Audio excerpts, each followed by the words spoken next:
जय हिंद दोस्तों, मैं राजकुमार आप सभी का स्वागत करता हूं ज्ञानपीठ जीके पॉइंट के इस यूट्यूब चैनल पर। दोस्तों आइए शुरू करते हैं एसएससी जीडी का एक और मॉक टेस्ट। और इससे पहले मैंने जो भी मॉक टेस्ट अपलोड किए हैं उनकी एक प्लेलिस्ट बना दी गई है, आप वहां से जाके अपना रिवीजन कर सकते हैं। दोस्तों इससे पहले कि मॉक टेस्ट शुरू करूँ, आपके लिए 4 लाइनें हैं कि दरिया अब तेरी खैर नहीं, बूंदों ने बगावत कर दी है, नादान ना समझ बुज़दिल इनको, लहरों ने बगावत कर दी है, हम परवाने हैं मौत समा मरने का, किसको खौफ यहाँ, रे तलवार तुझे झुकना होगा, गर्दन ने बगावत कर दी है। दोस्तों इन्हीं 4 पंक्तियों के साथ आज की क्लास को शुरू करते हैं। तो चलिए पहले प्रश्न की ओर चलते हैं। फिर दोस्तों पहला प्रश्न क्या लिखा गया है, झारखंड में कौन सा त्योहार बसंत ऋतु के दौरान मनाया जाता है। तो झारखंड में कौन सा त्योहार है, इसका सही जवाब है सरहुल। सरहुल त्योहार झारखंड में बसंत ऋतु के दौरान मनाया जाता है। दोस्तों बात करें झारखंड की, तो झारखंड 15 नवंबर सन 2000 को एक राज्य के रूप में अस्तित्व में आया था। 15 नवंबर सन 2000, ठीक है दोस्तों। और झारखंड में एक टाइगर रिजर्व है जिसका नाम है पलामू टाइगर रिजर्व। झारखंड का इकलौता टाइगर रिजर्व है पलामू टाइगर रिजर्व। झारखंड में बेतला नेशनल पार्क भी है, बेतला नेशनल पार्क ये झारखंड में है, आपको याद रखना है, ठीक है दोस्तों। दोस्तों झारखंड में एक जगह स्थान भी है झरिया। झारखंड का जो झरिया है ये कोयले की खानों के लिए प्रसिद्ध है, ये भी आप याद रखना, झरला कोयला क्षेत्र है झारखंड में, क्लियर हुआ। और झारखंड की राजधानी रांची है, ये भी आप याद रखिएगा। दोस्तों झारखंड में एक खान है जादूगुड़ा की खान, जादूगुड़ा की खान झारखंड में है। और जादूगुड़ा की खान किसके लिए प्रसिद्ध है, तो जादूगुड़ा की खान यूरेनियम के लिए प्रसिद्ध है, याद रखिएगा झारखंड। अच्छा झारखंड का जनक या झारखंड में कौन से किसकी पूजा होती है, कौन सा आदिवासी व्यक्ति है, तो बिरसा मुंडा की धरती है झारखंड। बिरसा मुंडा जिन्हें धरती आबा भी कहा गया, उनकी जो धरती है वो है झारखंड, याद रखिएगा, ठीक है दोस्तों। चलिए अगले प्रश्न की ओर। तो सरहुल आप याद रखेंगे बसंत ऋतु में मनाया जाने वाला त्योहार है और ये मनाया जाता है झारखंड में, क्लियर। अगले प्रश्न की ओर, निखिल बनर्जी ने किस क्षेत्र में प्रसिद्धि हासिल की है। निखिल बनर्जी कौन से क्षेत्र से जुड़े हैं, तो दोस्तों निखिल बनर्जी ने सितार वादन में प्रसिद्धि हासिल की है, सितार वादन। दोस्तों सितार की बात करें तो सितार का आविष्कार करा था अमीर खुसरो ने, अमीर खुसरो द्वारा सितार का आविष्कार किया गया था, ये भी आप याद रखें। दोस्तों सितार वादन में एक व्यक्ति और है जिन्होंने बहुत ज़्यादा प्रसिद्धि हासिल की, पंडित रविशंकर। पंडित रविशंकर ये सितार वादन के प्रसिद्ध कलाकार हैं, ये भी आप याद रखें। और पंडित रविशंकर की आत्मकथा है my life my music. My life my music किसकी आत्मकथा है, तो पंडित रविशंकर की आत्मकथा है my life my music, clear. चलिए अगले प्रश्न की ओर चलते हैं। 2011 की जनगणना के अनुसार सबसे अधिक साक्षरता दर वाला राज्य कौन सा है। दोस्तों 2011 की जनगणना भारत की 15वीं जनगणना थी और इसके अनुसार जो भारत का साक्षरता दर वाला राज्य है सर्वाधिक, वो है आपका केरल। केरल की साक्षरता 93.5% लगभग है, तो ये भारत में सबसे ज़्यादा साक्षरता दर वाला राज्य है। दोस्तों हम बात करें साक्षरता दर की, तो भारत की साक्षरता दर 2011 में कितनी थी, भारत की साक्षरता दर 2011 में थी 74.04, क्लियर। इसमें जो पुरुष साक्षरता दर है, मेल लिटरेसी है, वो कितनी है, वो थी 82.14%, 82.14%। और फीमेल लिटरेसी रेट कितनी थी, तो फीमेल लिटरेसी रेट थी आपकी 65.46%, 65.46% ये फीमेल रेट थी, ये आप याद रखिएगा, ठीक है दोस्तों। दोस्तों इन दोनों का अंतर भी पूछता है, तो आप 82.14 में से 65.46 घटा लेंगे तो आपको पुरुष और महिला साक्षरता दर के बीच कितना अंतर था वो आपको प्राप्त हो जाएगा, ठीक है दोस्तों। दोस्तों एक चीज़ मैं आपको और बता दूं कि 2011 की जनगणना जो थी इसके अनुसार भारत की अपरिष्कृत साक्षरता दर कितनी है, अपरिष्कृत साक्षरता दर। दोस्तों भारत में जो अपरिष्कृत साक्षरता दर थी 2011 के अनुसार वो थी आपकी 64.32, 64.32। अपरिष्कृत दर होती क्या है, अपरिष्कृत साक्षरता दर का मतलब है कुल आबादी में से पढ़ी लिखी आबादी। पढ़ी लिखी आबादी का मतलब है कि कितनी आबादी को साइन करने आते हैं। अगर आपको अपने हस्ताक्षर करने आते हैं और आप किसी भी आयु वर्ग के हैं तो आपकी जो साक्षरता दर होगी वो होगी अपरिष्कृत साक्षरता दर। इसके विपरीत यदि आप 7 साल के हैं और आपसे साइन करने आते हैं तो आप परिष्कृत साक्षर दर में आएंगे, याद रखना। ठीक है दोस्तों। दोस्तों हम बात करें केरल के बारे में, तो केरल में एक नेशनल पार्क, याद रखना, silent valley national park. Silent valley national park Bharat में कहाँ पर है? तो साइलेंट वैली नेशनल पार्क है केरल में। क्लियर दोस्तों। केरल में एक नया साल भी है केरल का, वो है विशु। विशु नववर्ष किस राज्य से संबंधित है? तो विशु नववर्ष है केरल से, याद रखिएगा, विशु केरल का नववर्ष है। और आपको बताऊं केरल में ओणम भी किया जाता है, ओणम, ओणम त्यौहार भी होता है। केरल की 3 झीलें आप याद रखें, जैसे अष्टमुनि झील, ये केरल में ही है, अष्टमुनि झील बहुत आती है एग्जाम में। उसके बाद में बेम्बानाथ झील, बेम्बानाथ झील ये भी केरल में है, अष्टमुनि, बेम्बानाथ झील और सस्टम कोट्टा, बेम्बानाथ झील और सस्टम कोट्टा झील, ये भी आप याद रखिएगा, सस्टम कोट्टा झील, ये पूछ लेता है एग्जाम में। और केरल जो है भारत में सबसे ज़्यादा लिंग अनुपात वाला राज्य भी है। दोस्तों केरल में एक शहर है कोचीन, और कोचीन को अरब सागर की रानी कहा जाता है। अरब सागर की रानी किसे कहा गया? कोचीन को ही अरब सागर की रानी कहा जाता है। केरल की राजभाषा क्या है? दोस्तों केरल की राजभाषा है मलयालम, केरल की राजभाषा मलयालम है, ये भी आप याद रखिएगा। केरल का तट क्या कहलाता है? तो केरल का तट कहलाता है मालाबार तट, मालाबार तट। अच्छा, क्या केरल का कोई उपनाम भी है? हाँ, तो भारत में स्पाइस गार्डन, मसालों का बगीचा किसे कहा जाता है? तो स्पाइस गार्डन की जो सोबरी के मिला है वो केरल को मिला है। और भगवान का अपना घर, द एबोड ऑफ आउन गॉड, द लैंड ऑफ आउन गॉड किसे कहा गया है? तो द लैंड ऑफ आउन गॉड कहा जाता है, केरल को कहा जाता है, याद रखिएगा। चलिए अगले प्रश्न की ओर चलते हैं। इसमें कहा गया सन 1773 के तहत, रेगुलेटिंग एक्ट के तहत भारत में पहली बार सुप्रीम कोर्ट की स्थापना कहाँ की गई? दोस्तों सन 1773 का जो रेगुलेटिंग एक्ट है, इसके तहत पहली बार सुप्रीम कोर्ट बना था कलकत्ता में। इसका सही जवाब है कलकत्ता। दोस्तों हम बात करें कलकत्ता की, तो कलकत्ता हुगली नदी के किनारे बसा हुआ शहर है, हुगली नदी, हुगली नदी के किनारे है कलकत्ता। और कलकत्ता को द सिटी ऑफ जॉय भी कहा जाता है, सिटी ऑफ जॉय किसे कहा गया है? तो कलकत्ता को। कलकत्ता का एक नाम और भी है, डायमंड हार्बर। भारत में कौन सा शहर है जिसे डायमंड हार्बर कहा जाता है? तो भारत में डायमंड हार्बर कहा गया है कलकत्ता को, याद रखना। दोस्तों कलकत्ता में चाय बोर्ड का मुख्यालय भी है, ये आप याद रखिएगा, चाय बोर्ड का मुख्यालय कहाँ पर है? कलकत्ता में। जूलॉजिकल सर्वे ऑफ इंडिया कहाँ पर है? कलकत्ता में। और बोटनिकल सर्वे ऑफ इंडिया भी कहाँ पर है? कलकत्ता में। कलकत्ता बंदरगाह भारत का नदी है, बंदरगाह है, ये भी आप याद रखिएगा। और दोस्तों कलकत्ता के बारे में एक चीज़ आपको और बता दूं कि दिल्ली से पहले भारत की राजधानी क्या थी? वो कलकत्ता ही थी। दिल्ली से पहले भारत की राजधानी क्या थी? कलकत्ता। तो आप याद रखें, सुप्रीम कोर्ट जो पहली बार बना भारत में वो बना था कलकत्ता में, और कलकत्ता में ही भारत में पहली बार मदरसा बना था, याद रखिएगा। अगला प्रश्न, पृथ्वी की त्रिज्या कितनी है? दोस्तों पृथ्वी की त्रिज्या बतानी है कि कितनी है। दोस्तों पृथ्वी की त्रिज्या है 6371 किलोमीटर, 6371 किलोमीटर। बात करें पृथ्वी की, तो पृथ्वी दिवस होता है, विश्व पृथ्वी दिवस, विश्व पृथ्वी दिवस ये मनाया जाता है 22 अप्रैल को। तो विश्व पृथ्वी दिवस कब होता है? 22 अप्रैल को मनाया जाता है। दोस्तों क्या आपको पता है कि पृथ्वी का ध्रुवीय व्यास कितना होता है और पृथ्वी का भूमध्य व्यास कितना है? तो आप याद रखना, पृथ्वी का जो भूमध्य व्यास है वो है कितना?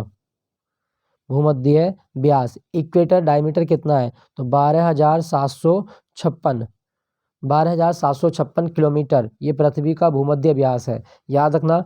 और पृथ्वी का ध्रुवीय व्यास कितना है? तो 12,714 किलोमीटर ये पृथ्वी का ध्रुवीय व्यास है। तो आपसे पूछे कि पृथ्वी के ध्रुवीय व्यास और भूमध्य व्यास में कितना अंतर है, तो आप इसको घटाएंगे तो ये आएगा 42 किलोमीटर, ये आप याद रखें। दोस्तों पृथ्वी का घनत्व कितना है? तो पृथ्वी का घनत्व है 5.5 ग्राम घन सेंटीमीटर, ये पृथ्वी का घनत्व है। पृथ्वी का द्रव्यमान कितना है? तो 6 गुणा 10 की पावर 24 किलोग्राम ये पृथ्वी का द्रव्यमान है, ये भी आप याद रखें। पृथ्वी पर ग्रेविटी का मान कितना होता है? 9.8 मीटर पर सेकंड स्क्वायर, ये पृथ्वी पर ग्रेविटी का मान है, ठीक है दोस्तों। और विश्व पृथ्वी सम्मेलन सबसे पहली बार कब हुआ था? विश्व पृथ्वी सम्मेलन सबसे पहली बार हुआ था 1992 में, रियो शहर में। रियो जो ब्राज़ील का शहर है, यहाँ पे सबसे पहला पृथ्वी सम्मेलन हुआ था। दोस्तों पृथ्वी को नीला ग्रह कहा जाता है क्योंकि इसके अधिकांश भाग पर, लगभग 70% भाग पर जल का विस्तार है, इसलिए कहा जाता है। अगले प्रश्न की ओर, दयानंद सरस्वती ने सत्यार्थ प्रकाश की रचना किस भाषा में की है? दोस्तों दयानंद सरस्वती ने जो सत्यार्थ प्रकाश लिखा है वो लिखा है हिंदी भाषा में, हिंदी भाषा में लिखा गया है, ये आप याद रखें। दोस्तों दयानंद सरस्वती की बात करें तो इन्हें भारत का मार्टिन लूथर कहा जाता है। भारत का मार्टिन लूथर किसे कहा गया? तो दयानंद सरस्वती को भारत का मार्टिन लूथर कहा जाता है, याद रखिएगा। और एक चीज़ आपको और बता दूं, जो दयानंद सरस्वती हैं इन्होंने 1875 में 10 अप्रैल 1875 को बम्बई में आर्य समाज की स्थापना भी की थी। बम्बई में आर्य समाज की स्थापना किसने की थी? दयानंद सरस्वती ने की थी। और आर्य समाज मूर्ति पूजा का विरोध करता है, याद रखना। दोस्तों एक चीज़ आपको और बता दूं, दयानंद सरस्वती ने कहा था बैक टू वेदास, मतलब वेदों की ओर लौटो। ये किसका नारा है? तो दयानंद सरस्वती का नारा है, वेदों की ओर लौटो।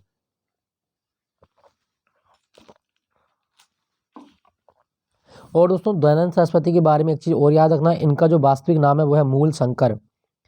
दयानंद सरस्वती का वास्तविक नाम क्या है? ये मूल शंकर है, याद रखना। क्लियर हुआ? यहाँ पे लिखा गया हिंदी भाषा। दोस्तों हिंदी आर्टिकल 343 यानी 343 के तहत भारत की राजभाषा है, याद रखना। हिंदी ऑफिशियल लैंग्वेज है भारत की, ये राजभाषा है। और राजभाषा कौन से आर्टिकल में वर्णित है इसको? तो 343 में वर्णित है, 343 में। क्लियर? अगले प्रश्न की ओर चलते हैं। नेक्स्ट है, झूमुर नृत्य चाय के बागान में काम करने वाले लोग किस राज्य में करते हैं? दोस्तों झूमुर नृत्य जो किया जाता है ये चाय के बागानों में असम राज्य में किया जाता है। ऑप्शन, इसका ऑप्शन मतलब आंसर है असम। असम की बात करें तो असम के कुछ और डांस भी हैं जो आपके एग्जाम में पूछे जाएं, जैसे तबल चोंगली डांस कहाँ किया जाता है? तो तबल चोंगली नृत्य असम का है, ये भी आप याद रखें। बुगुरुम्बा डांस, तो बुगुरुम्बा डांस भी असम में किया जाता है। सबसे फेमस बिहू असम का ही मतलब नब्बर्स है, असम का नब्बर्स भी है, त्योहार भी है, नृत्य भी है बिहू। इसके बाद में खेल गोपाल कली गोपाल ये भी असम के नृत्य हैं। और इसके साथ साथ आपको याद रखना है असम में होता सतरिया, असम का शास्त्रीय नृत्य सतरिया, ये बहुत आता है एग्जाम में। सतरिया कहाँ का शास्त्रीय नृत्य है? तो असम का शास्त्रीय नृत्य सतरिया, और इसे स्टार्ट किया था शंकर देव ने। वैष्णव संत थे शंकर देव, इनके द्वारा सतरिया नृत्य की उत्पत्ति की गई है। उसके बाद में हम बात करें असम के बारे में। दोस्तों असम भारत में सबसे ज़्यादा चाय की खेती भी करता है। और असम में काजीरंगा नेशनल पार्क भी है। काजीरंगा नेशनल पार्क कहाँ पर है? असम में। और काजीरंगा नेशनल पार्क एक सींग वाले गैंडे के लिए प्रसिद्ध है, ये भी आप याद रखिएगा। इसके अतिरिक्त असम में आपको मानस नेशनल पार्क भी आपको याद रखना है। नामेरी नेशनल पार्क भी आपको याद रखना है, नामेरी के साथ साथ दिब्रू सैखोवा नेशनल पार्क भी आपको याद रखना है। उसके बाद रायमोना नेशनल पार्क भी आप याद रखिएगा, रायमोना नेशनल पार्क ये भी आप याद रखें। रायमोना नेशनल पार्क के साथ में दिहिंग पटकई नेशनल पार्क ये भी आप याद रखिएगा, Dihing Patkai national park. Clear हुआ? दोस्तों असम में दुनिया का सबसे बड़ा नदी द्वीप है माजुली, तो माजुली द्वीप आप याद रखना कहाँ पर है? असम में है माजुली द्वीप। चलिए अगला क्वेश्चन की ओर चलते हैं फिर। विनोबा भावे ने भूदान आंदोलन की शुरुआत कहाँ से की थी? दोस्तों विनोबा भावे ने भूदान आंदोलन शुरू किया था तेलंगाना के पोचमपल्ली गांव से। 1951 में भूदान आंदोलन की शुरुआत हुई। और भूदान आंदोलन के तहत जो अमीर किसान या जमींदार हैं इनको अपनी आवश्यकता से अधिक जो भूमि है उसका 1/6 हिस्सा दान करने को कहा गया था। विनोबा भावे ने ये भूदान आंदोलन शुरू किया था पोचमपल्ली गांव से। दोस्तों विनोबा भावे पहले भारतीय व्यक्ति थे जिन्हें वर्ष 1957 में रेमन मैग्सेसे अवार्ड दिया गया था। रेमन मैग्सेसे अवार्ड दिया गया था, सबसे पहली बार जिस भारतीय को मिला वो थे आपके विनोबा भावे। चलिए अगले प्रश्न की ओर चलते हैं। ब्रिटेन के प्रधानमंत्री ऋषि सुनाक की पार्टी का नाम क्या है? दोस्तों ब्रिटेन के इतिहास में पहली बार कोई पीएम ऐसा बना जो भारतीय मूल का है, और इनकी पार्टी का नाम है कंजर्वेटिव पार्टी। ऋषि सुनाक ब्रिटेन के 57वें प्रधानमंत्री हैं, ये भी आप याद रखना, 57वें पीएम है। और इनका जो आधिकारिक आवास है उसे 10 डाउनिंग स्ट्रीट कहा जाता है, 10 डाउनिंग स्ट्रीट। ये ऋषि सुनाक की जो आधिकारिक मतलब स्थल है जहाँ ये रहते हैं उसका नाम है 10 डाउनिंग स्ट्रीट, और ये लंदन में है। 10 डाउनिंग स्ट्रीट ये लंदन में है। दोस्तों यहाँ पे ब्रिटेन लिखा गया है, तो ब्रिटेन में कितने देश आते हैं? दोस्तों ब्रिटेन 3 देशों का समूह है। इसमें इंग्लैंड आता है, इंग्लैंड की राजधानी लंदन है। इसमें वेल्स आता है, वेल्स की राजधानी कार्डिफ है। और इसमें स्कॉटलैंड आता है। तो 3 देशों का समूह ब्रिटेन कहलाता है, याद रखना। इंग्लैंड, वेल्स और स्कॉटलैंड, ये ब्रिटेन होता है। क्लियर हुआ। अच्छा, ब्रिटेन के इतिहास में कौन सी पीएम है जिसका कार्यकाल मात्र 45 दिन का रहा? वो आप मुझे कमेंट में नाम लिख के बताइएगा। चलिए अगले प्रश्न की ओर चलते हैं। संविधान में मौलिक अधिकारों को कौन सी समिति की सिफारिश पर शामिल किया गया था? दोस्तों, मौलिक अधिकार न्याय संगत होते हैं और वर्ष 1976 में एक समिति बनाई गई सरकार के द्वारा, वो थी स्वर्ण सिंह समिति। तो स्वर्ण सिंह समिति की सिफारिश पर मौलिक अधिकारों को संविधान में शामिल किया गया था, आप याद रखिएगा। दोस्तों, ये जो फंडामेंटल राइट्स हैं, तो ये मौलिक अधिकार नहीं है दोस्तों, ये मौलिक कर्तव्य होना चाहिए मेरे हिसाब से। तो ये कर्तव्य है, खैर इसको आप सही कर लेना, ये मौलिक अधिकार नहीं है, मौलिक अधिकार नहीं है, ये कर्तव्य है। मौलिक कर्तव्य को शामिल किया गया, तो स्वर्ण सिंह समिति की सिफारिश पर ये लागू किए गए थे। कब बनी थी स्वर्ण सिंह समिति? 1976 में। और ये कौन सा संविधान संशोधन था? 42वां अमेंडमेंट एक्ट था, याद रखना। 42वें संविधान संशोधन के द्वारा ये हुआ था। अगला प्रश्न की ओर चलते हैं। गणगौर उत्सव किस राज्य में मनाया जाता है? तो दोस्तों, गणगौर उत्सव जो होता है राजस्थान का उत्सव है, आप याद रखें, राजस्थान। दोस्तों, राजस्थान में डेजर्ट फेस्टिवल भी होता है, जैसलमेर में डेजर्ट फेस्टिवल, ये भी आप याद रखना। ये कहाँ होता है? तो ये जैसलमेर में होता है। ठीक है दोस्तों। दोस्तों, राजस्थान में कुछ टाइगर रिजर्व है जो आपसे पूछे जाएं, जैसे आपसे पूछा जाए कभी, जैसे Sariska tiger reserve. Sariska tiger reserve कहाँ पर है? तो सरिस्का टाइगर रिजर्व है राजस्थान में। रणथंभौर टाइगर रिजर्व कहाँ पर है? तो राजस्थान में है रणथंभौर टाइगर रिजर्व, ये भी आप याद रखना। इसके साथ साथ मुकुंदरा हिल्स टाइगर रिजर्व कहाँ पर है? तो मुकुंदरा हिल्स टाइगर रिजर्व भी आपका राजस्थान में है, ये भी आप याद रखें, मुकुंदरा हिल्स टाइगर रिजर्व। और राजस्थान में रामगढ़ विषधारी टाइगर रिजर्व भी है, याद रखिएगा। भारत का सबसे बड़ा राज्य है राजस्थान क्षेत्रफल में, और राजस्थान का जो जैसलमेर जिला है, यहाँ पर पोखरण भी है। और पोखरण वन कब हुआ था? 1974 में। और पोखरण 2 कब हुआ था? 1998 में, ये भी आप याद रखना। ठीक है, ये दोनों भारत के परमाणु परीक्षण है, एक 1974 एक 1998। अगला प्रश्न, the God of small thing उपन्यास के लेखक कौन है? दोस्तों, the God of small thing उपन्यास लिखा अरुंधति रॉय के द्वारा। तो 1997 में इस उपन्यास के लिए इन्हें बुकर अवार्ड भी दिया गया है। तो बुकर अवार्ड प्राप्त करने वाली पहली भारतीय महिला है अरुंधति रॉय, याद रखिएगा। दोस्तों, 2022 का बुकर अवार्ड किसे मिला? तो 2022 का बुकर अवार्ड मिला एक उपन्यास के लिए, the seven moon of Mali Almeida. The seven moon of Mali Almeida, ये उपन्यास का नाम है। और इस उपन्यास के लिए जो मैन बुकर अवार्ड मिला, वो मिला था श्रीलंका के लेखक सेहान करुणतिलका को। सेहान करुणतिलका, ये श्रीलंका का है, ये आप याद रखना, इसको मिला था मैन बुकर अवार्ड, सेहान करुणतिलका। क्लियर। अगले प्रश्न की ओर चलते हैं। हाल ही में कृत पारिक समिति का संबंध किससे है? दोस्तों, कृत पारिक समिति जो बनी है वो भारत में गैस कीमत निर्धारण फार्मूले के लिए बनी है। गैस की जो कीमत है उसके लिए फार्मूला किस तरह से निर्धारित किया जाए, इस संदर्भ में बनाई गई है कृत पारिक समिति। चलिए अगले प्रश्न की ओर। हॉर्नबिल उत्सव कहाँ मनाया जाता है? तो अभी मनाया गया था ये 1 दिसंबर से 10 दिसंबर तक, ये नागालैंड में होता है। हॉर्नबिल उत्सव नागालैंड। दोस्तों, हम बात करें नागालैंड की, तो 1 दिसंबर 1963 को नागालैंड राज्य के रूप में अस्तित्व में आया था। तो नागालैंड 1 दिसंबर 1963 को राज्य बना था। इसकी राजधानी क्या है? नागालैंड की राजधानी है कोहिमा। और नागालैंड की राजभाषा है अंग्रेजी। नागालैंड की राजभाषा अंग्रेजी है, ये भी आप याद रखें। दोस्तों, नागालैंड में एक नेशनल पार्क याद रखना, Intanki national park. Intanki national park कहाँ पर है? तो नागालैंड में है इंटांकी नेशनल पार्क। क्लियर। और मैं आपको एक चीज़ बता दूं, जब 2011 की जनगणना हुई, तो 2011 की जनगणना में नागालैंड एक ऐसा राज्य था जिसकी जनसंख्या दर कहाँ थी, कैसी थी? निगेटिव थी। जनसंख्या बढ़ने की बजाय जनसंख्या घटी थी नागालैंड में। नागालैंड को द लैंड ऑफ वॉरियर भी कहा जाता है, योद्धाओं की भूमि नागालैंड को कहा गया है, याद रखिएगा। नेक्स्ट प्रश्न, लिथियम त्रिभुज के अंतर्गत कौन से 3 देश आते हैं? दोस्तों, लिथियम त्रिभुज का मतलब क्या है? देखो, दक्षिण अमेरिका के 3 देश हैं, जिसमें आपका चिली है, अर्जेंटीना है और एक आपका बोलीविया। इन 3 देशों में दुनिया के 50% से अधिक लिथियम के भंडार पाए जाते हैं, और इन 3 देशों को कहा जाता है लिथियम त्रिभुज। तो जिसमें चिली है, अर्जेंटीना है और बोलीविया है। तीनों आप याद रखिएगा, चिली, अर्जेंटीना और बोलीविया।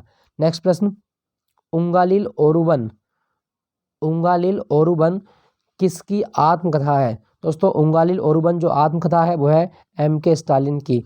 अब कौन है M.K. स्टालिन? दोस्तों तमिलनाडु के मुख्यमंत्री हैं M.K. स्टालिन, और इन्होंने अपनी आत्मकथा लिखी है, इसका नाम है उंगालिल Oruvan, one man among you, इसका मतलब होता है। और एक चीज़ आपको बता दूं, जो M.K. स्टालिन है इनकी पार्टी का नाम क्या है? DMK पार्टी, द्रविड़ मुनेत्र कजगम इनकी पार्टी का नाम है DMK। अच्छा दोस्तों आपके लिए एक क्वेश्चन है, जैसे आपको पता होगा कि वर्तमान में भारत में 8 राष्ट्रीय राजनीतिक पार्टी हैं, मतलब ऐसी पार्टी जिनको राष्ट्रीय पार्टी का दर्जा मिला वो 8 हैं, लेकिन 9वीं पार्टी बनने वाली है आपकी भारत में, और वो होगी आम आदमी पार्टी। 9वीं राष्ट्रीय पार्टी होगी आम आदमी पार्टी। तो आपको बताना है कि ये जो राष्ट्रीय पार्टी का दर्जा प्राप्त करने के मानक होते हैं, ये कम से कम 2 या 3 मानक तो आप मुझे कमेंट में लिख के बताइएगा कि राष्ट्रीय पार्टी इस आधार पे बनती है, और 9वीं जो पार्टी बनेगी वो होगी आम आदमी पार्टी। तो आप मुझे बताएं कमेंट में कि राष्ट्रीय पार्टी जो बनती है ये कैसे बनती है। ठीक है, चलिए अगले प्रश्न की ओर चलते हैं। सुराराई पोट्रू किस भाषा की फिल्म है? दोस्तों 68वें फिल्म पुरस्कार हुए थे, और 68वें फिल्म पुरस्कारों में सर्वश्रेष्ठ मूवी का अवार्ड मिला था सुराराई पोट्रू को, और ये तमिल भाषा की फिल्म है। तो तमिल भाषा की फिल्म है सुराराई पोट्रू, याद रखना। दोस्तों हम बात करें तमिल भाषा की, तो 2004 में भारत की पहली शास्त्रीय भाषा बनी थी तमिल भाषा। तमिल भाषा तमिलनाडु और पांडिचेरी की आधिकारिक भाषा भी है, ये भी आप याद रखना। क्लियर हुआ? चलिए अगले प्रश्न की ओर चलते हैं। भारत का पहला सिलेंडर लोरिस वन्यजीव अभयारण्य किस राज्य में बना है? दोस्तों भारत का पहला सिलेंडर लोरिस जो वाइल्ड लाइफ सेंचुरी बनी वो बनी है कडाबुर में, और कडाबुर जो जगह है वो है तमिलनाडु में। तो सही जवाब होगा आपका तमिलनाडु। दोस्तों हम बात करें तमिलनाडु की, तमिलनाडु के 3 डांस याद रखने हैं।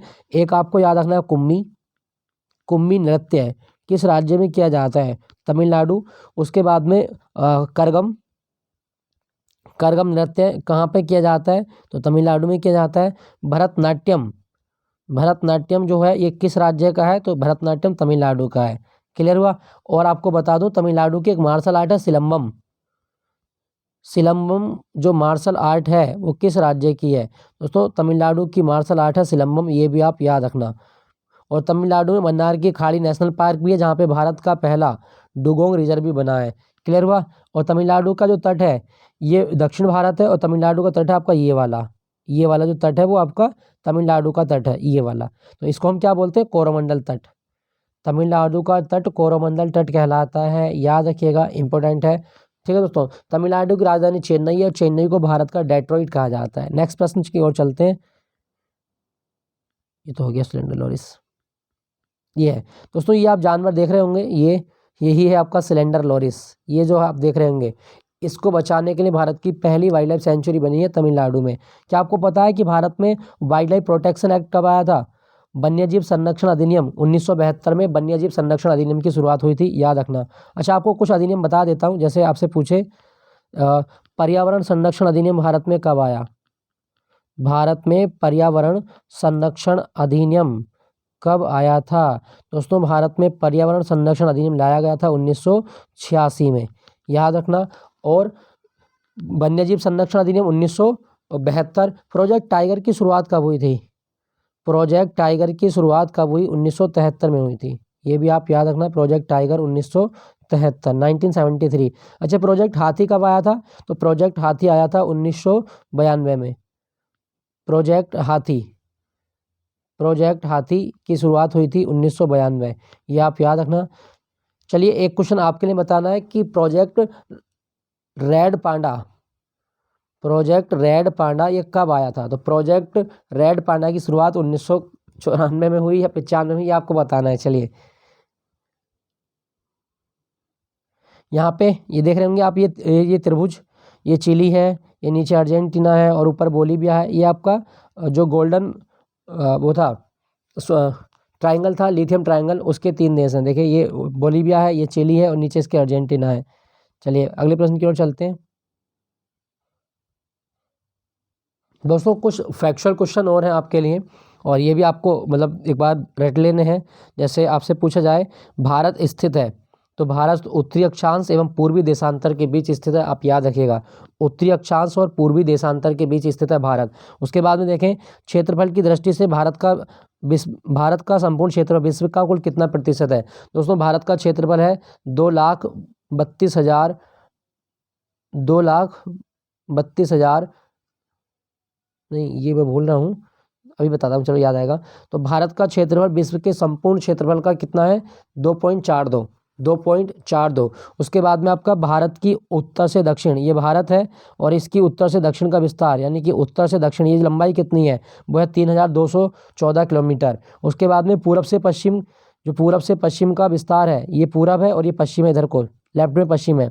तो इस पूरब से पश्चिम की लंबाई कितनी है? 2,333 किलोमीटर। दोनों आप याद रखें, उत्तर से दक्षिण की लंबाई 3,214 किलोमीटर और पूरब से पश्चिम का विस्तार है 2,933 किलोमीटर।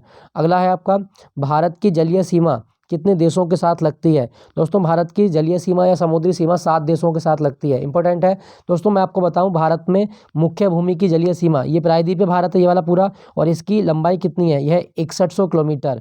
इसमें अगर आप लक्षद्वीप को भी शामिल कर लें और इसमें आप अंडमान निकोबार को भी शामिल कर लें तो ये बैठेगी टोटल 7516.6 किलोमीटर। तो भारत की कुल जलीय सीमा है 7516, मतलब 7516.6 किलोमीटर, और मुख्य भूमि की जलीय सीमा है 6100 किलोमीटर।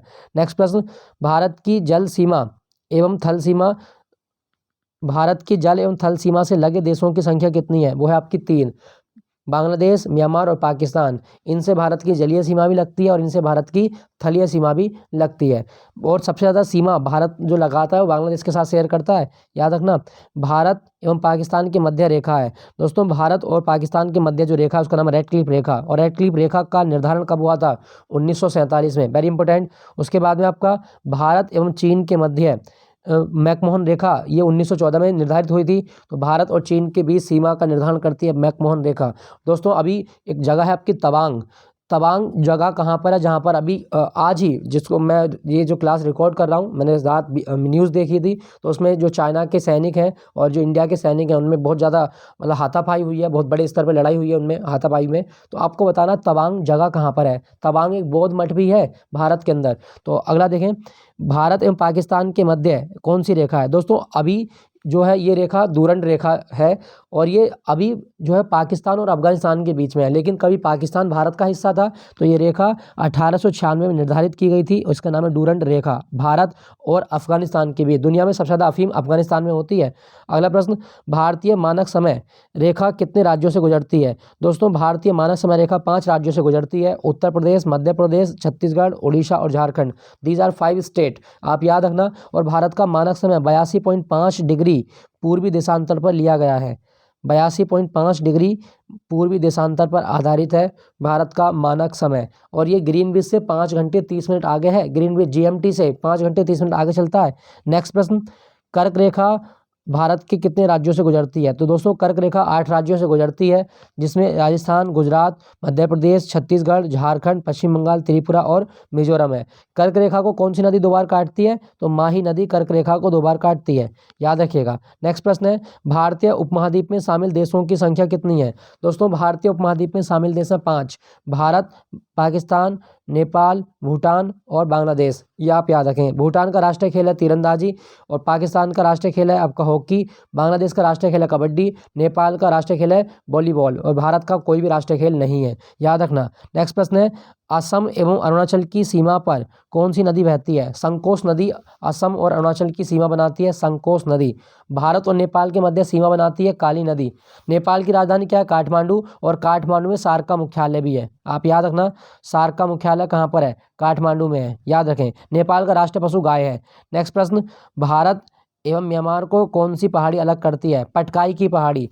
म्यांमार को बर्मा कहा जाता है। म्यांमार की जो राजधानी है वो तो नेपाइडो है, लेकिन इसकी मुद्रा को क्यात कहा जाता है, क्यात मुद्रा है म्यांमार की। नेक्स्ट प्रश्न है आपका, कौन सा राज्य 3 ओर से बांग्लादेश से घिरा है? दोस्तों त्रिपुरा 3 ओर से बांग्लादेश से घिरा है, याद रखिएगा। भारत का सबसे दक्षिणी बिंदु है इंदिरा पॉइंट, इंदिरा पॉइंट भारत का सबसे दक्षिणी बिंदु है, ये आप याद रखिएगा, ठीक है दोस्तों मैं आपको बता दूं, इंदिरा पॉइंट ये ग्रेट निकोबार में स्थित है। इंदिरा पॉइंट ग्रेट निकोबार में स्थित है, और इसका नाम इंदिरा पॉइंट क्यों रखा गया? क्योंकि 1984 में इंदिरा गांधी ने यहाँ की यात्रा की थी।